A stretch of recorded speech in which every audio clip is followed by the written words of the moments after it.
The power. What was that saying? With great power comes great... Okay, maybe not that. So, what are you going to get with 1968's The Power? You're going to get California in the sun, psychic warfare, and an unrelenting oddball zaniness that psychedelic cinema of the 1960s particularly specialized in.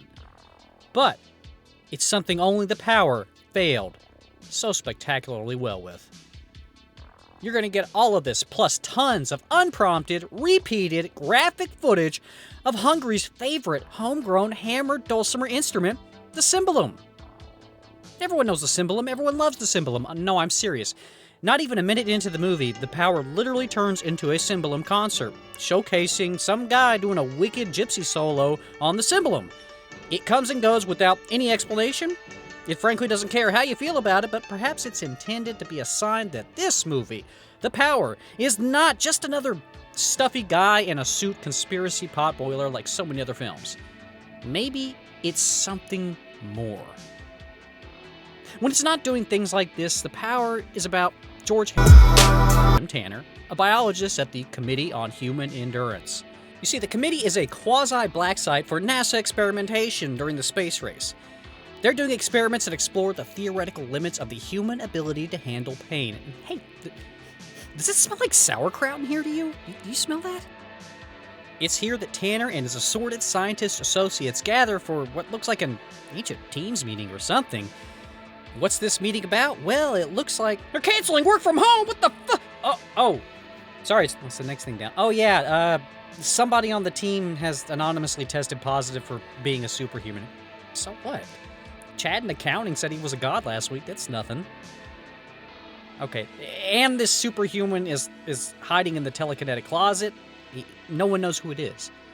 Okay, that might be a problem, I guess. So this mysterious super being, whoever or whatever they are, has leapt along the evolutionary ladder 1,000 years into humanity's future. This being can reach into the minds of humans, can control what people sense and perceive. For instance, it could make you think dangerous things, like that it's wearing pants, when it's actually not. It's freeballing. You wouldn't even know it. It could be right there, right in your face, just dangling. You wouldn't even know it. It can also control reality and make merry-go-rounds go fast. I don't know. It's hard to be evil, okay? God. I mean, I made you go to the carnival. You probably paid $40 for the ticket alone. That's pretty evil. Give me some credit. Unfortunately for the committee, this psychotronic being starts killing the scientists, presumably to maintain its greatest weapon, its secret identity. Humanity could never, ever let something like this exist, and the being seems to know it and begins to act proactively on that fact. While most of the scientists are mercifully choked in vomit comments or disposed of in quaint house fires, Dr. Tanner is treated differently. It seems the being thinks death would be just too good of a thing for him. Instead, the doctor is harassed. He's ditched in the desert. He's shot at by military jets. And, hit on by grease pot waitresses. Yo, why does it smell like a Waffle House burnt down in here? With Tanner's career destroyed, his reputation ruined, and his whole idea of the world flattened, like a fly under a swatter, Tanner has no choice but to run for his life. But not away. No. He chooses to run towards the being. He sets out to discover the being's mysterious past, to find out who they are, and hopefully to find the key to stopping them. What will his life be like after discovering the whole truth? Adapted from a novel by sci-fi author Frank M. Robinson, produced by George Powell, and directed by Byron Haskin, the director of War of the Worlds, and one of the men responsible for the tech that brought sound to movies.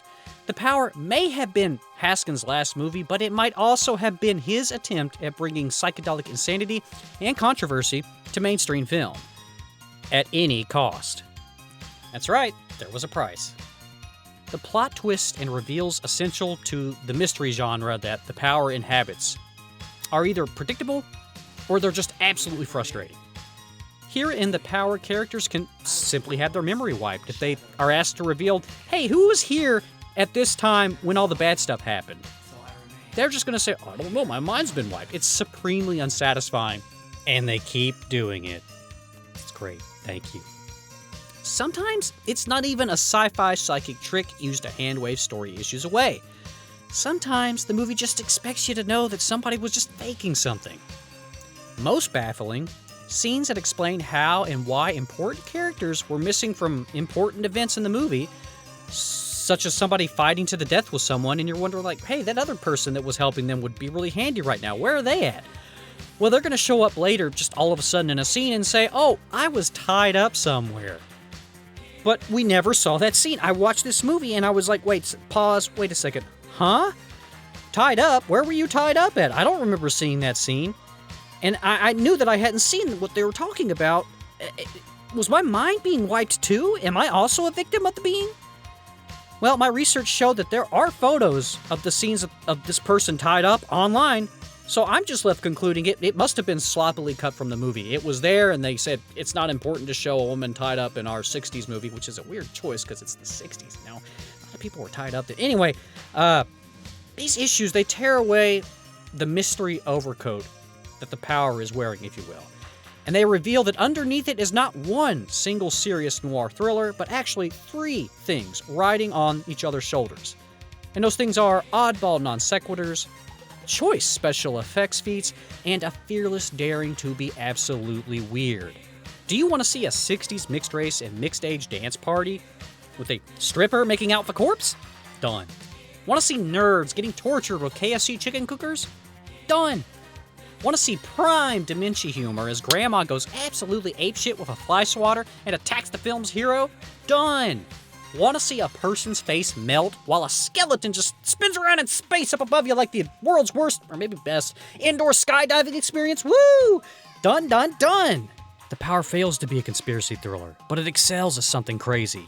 It's something better.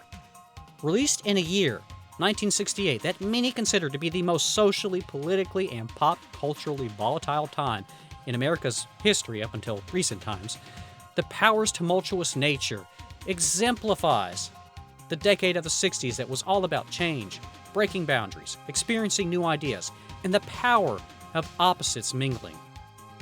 It is 1968's sci-fi underdog, and I believe it deserves a place just next to classics like Barbarella, Planet of the Apes, and 2001. Not like right next to, but, just askew. Diagonally. Down here a little bit, if you would. Down there, yeah. Perfect. I have to give The Power 4 fly swatter grandmas out of 5. While The Power embraces the weirdness of the psychedelic age, certainly, like any straight-laced sci-fi movie, especially ones that came before, it cautions us that even if things suck right now, as we rush onwards into the future, we must always remember this. The next hit we take, the next America that we may live in, or the next version of man that we may become, might be something worse. Might be something even more dangerous than what we are now.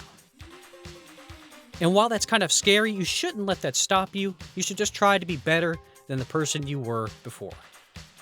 And for the love of God, don't get on any merry-go-rounds.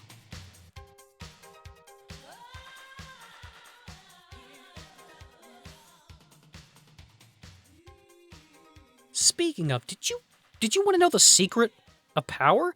Well, it's simple. It's just